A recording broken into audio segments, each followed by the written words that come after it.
রাজধানীর উত্তরায় লাভলিন নামে একটি রেস্টুরেন্টে আগুন লাগার ঘটনায় উপরে আটকে আছেন অনেকেই।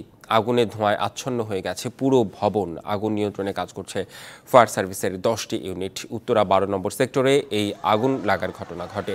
পুরো ভবনটি ধোঁয়ায় আচ্ছন্ন হয়ে পড়ায় উপরে আটকা থাকা আবাসিক বাসিন্দাদেরকে উদ্ধার কাজে বেগ পেতে হচ্ছে উদ্ধারকর্মীদের। তাই আটকা পড়াদের উদ্ধারে ফায়ার সার্ভিসের টিটিএল গাড়ি নেওয়া হয়েছে।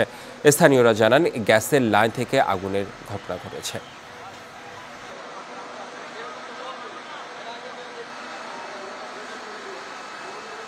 হঠাৎ একটু আগুনের ধোঁয়ার গন্ধ পেয়েছি, তখন আমরা বললাম যে কি ধোঁয়ার গন্ধ হচ্ছে। এভাবে আমরা হুড়োহুড়ি করে সবাই রেস্টুরেন্ট থেকে দৌড়ে বের হয়েছি।